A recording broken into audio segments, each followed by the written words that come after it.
Today's talk is an introduction to service design. And before I get into the talk, I guess the purpose or the reason why I'm presenting this, it's not a core capability on paper. Many of us, and actually probably all of us, do this instinctively. It's not something that is hard. It's just that, we, with our industry, with our expertise and our talent, I think that not only do we sort of do this, but we can get better at it and make it maybe a formal practice. So I'll get into it. Again, this is a very high-level presentation, and I tried to make it not scientific, but let's just go through it. So the best way to showcase what service design is to use a real-life example. So you're on a date with a girlfriend, and you're going to go to a fancy restaurant and you're in the city. So what does that experience look like? So you could always get a cab in the city to do that, but the problem with getting a cab is that Philly is in Manhattan, and there's parts of town that you really have to call ahead to get cab service. So it's unreliable in that sense. You also need to have cash in many cabs in Philadelphia, unlike, say, Manhattan, where you could swipe. And obviously that's changing a little bit, but still, there's still a lot of cabs that require cash. It's also potentially has, the unfortunate experience of being dirty at times, and it's also not special when you're going on a date. You could do the other route. You can get a limousine. And the issue with that is that, A, it's really expensive. You also have to book it well advanced ahead. And you also have to probably book a whole chunk of time for that. It's not like you can just rent a limousine for an hour. It's pretty much for half a day. And you also have to pay a deposit. So what's the happy medium? Uber is a service that provides that flexibility, that happy medium. And I'll just show you what that service looks like. So many of you have probably already used it, but just to reorient everyone, Uber is basically a peer-to-peer car service, so to speak, where people like you and I can drive a car, and it's a service where it's timely and you can basically get exactly what you need. So the way it works is that you open up the app, you view availability, you can book a car. You can also get a black car, which is basically a luxury car. And the cool thing about Uber is that when you book a car, you can get progress of where the driver is.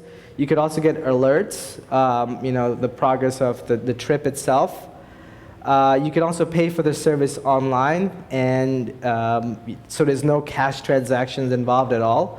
And it has a pretty simple feedback mechanism that not only is beneficial for you to provide, but it's also for the driver, since it is another person, not necessarily a cab company.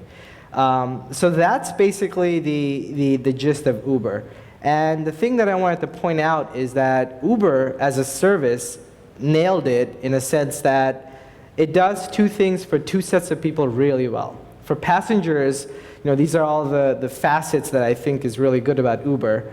Especially the fact that it's a reasonable price, it's friendly, it's just in time. Like I only need it for this specific amount of time, this ride, and the payment's good. But for a driver, it's also really important because now that driver doesn't have to be waiting for 4 hours outside of the restaurant like a limousine would.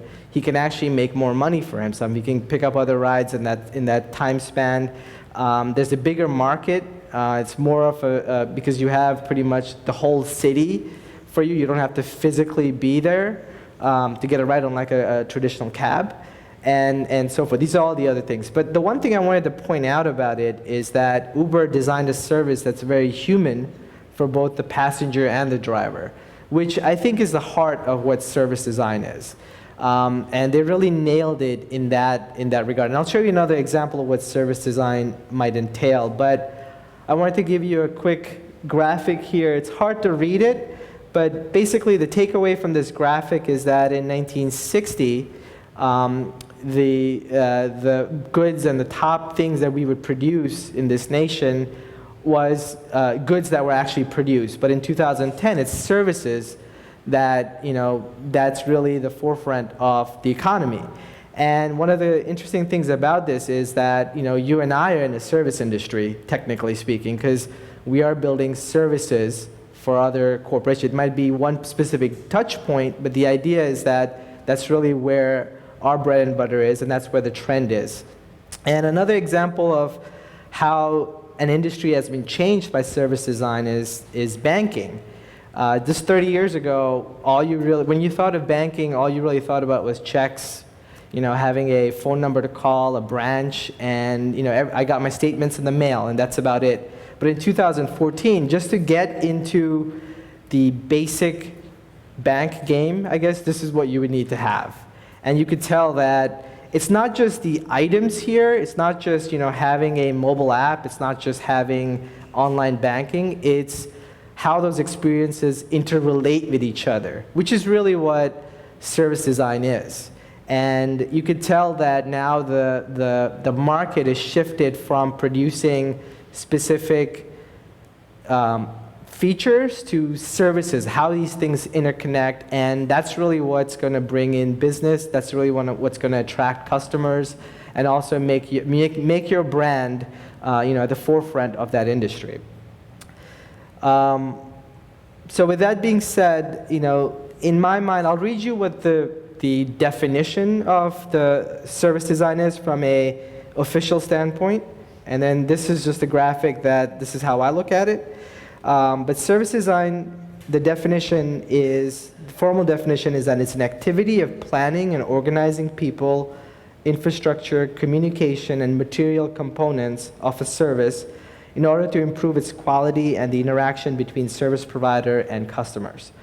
So this graphic sort of, gets away from that formal definition, but it puts it into context of perhaps something that's relatable to you and I. I really do feel that service design is a coordination of all of these other channels that we already are good at, interaction design, graphic design, and other components such as industrial design, and it sort of coordinates all of these to provide a unified experience for the customer and for the business. So that's really what service design is. And my thought is that what does this actually mean to Tonic? How do we start to embrace service design? How do we start thinking about it as a company? And I basically took two common things that I always hear whenever I'm kicking off a project, and even though it's not necessarily formalized in this way, every time we build an app or every time we think about any product, we always think about, well, how do we acquire customers and how do we get people using it, or how do we increase loyalty and advocacy for this thing that we're building? And one way to solve it is by this definition that I'm going to read out to you. So you can increase customer acquisition and adoption rates by planning and designing for service proposition, sequencing, and flow. What that means is that there's a larger picture here. If we just think about just designing the product, that might not be enough. You need to start thinking about designing for the entire service and what that looks like. And then the other thing is that increasing customer loyalty and advocacy, you can do that through human-centered planning of customer journeys across touchpoints. So the takeaway there is that we are focused on building those touchpoints, and we're really good at it, but we don't really have a leg up on the planning of it, which is really what service design comes into play, where we can start to plan what those touchpoints are. And then obviously, this is completely based on the accounts that we have, but KHAV, for example, is an interesting account where you could build a service design platform. RCA could be an interesting account. Janssen certainly could be an interesting account to build that kind of thinking in. So I just wanted to introduce this topic to everyone, just so that everyone's aware of what that term really means. There's a lot of information online, and there's a lot of cool TED Talks also, but that's really it for the introduction. Any questions or thoughts, comments?